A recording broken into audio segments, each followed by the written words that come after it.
પર્વત। પવન આવે છે, ધજા હલતી રહે છે, પણ દંડ તો સ્થિર જ રહે છે।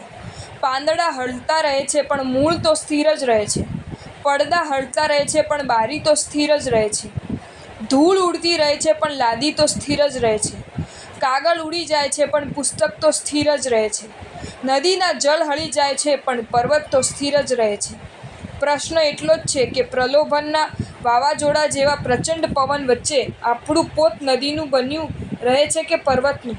યાદ રાખજો, વાતાવરણમાં પવન ફૂંકાવાના સતત ચાલુ નથી હોતું, પણ સંસારમાં પ્રલોભનોના વાવાઝોડાનું ફૂંકાવાનું તો સતત ચાલુ રહે છે। ક્યાંક પૈસાનું પ્રલોભન છે તો ક્યાંક સૌંદર્યનું પ્રલોભન છે, ક્યાંક સત્તાનું પ્રલોભન છે તો ક્યાંક સફળતાનું પ્રલોભન છે। જો સત્વ પર્વતનું પ્રતિનિધિત્વ ધરાવતું નથી તો પલે પલ પતનની શક્યતા છે। પર્વતનો એક જ સંદેશ છે, શુભ નિમિત્તો વચ્ચે ભલે પાણી જેવો બન્યો રહીને એની અસર લેતો રહેજે, પણ અશુભ નિમિત્તોના વાવાઝોડા વચ્ચે તો તું મારા જેવો અડોલ જ બન્યો રહેજે। ભૂલીશ નહીં, ઉત્થાન દરેક પગથિયાની સાવધગીરીને બંધાયેલું છે, જ્યારે એક જ પગથિયાની અસાવધગીરી પતન માટે કાફી છે। જો તમને આ વિડીયો ગમ્યો હોય તો આ વિડીયોને લાઈક કરો અને મારી ચેનલ જૈન ફેક્ટ્સ એન્ડ સ્ટોરીઝને સબસ્ક્રાઈબ કરો। ધન્યવાદ।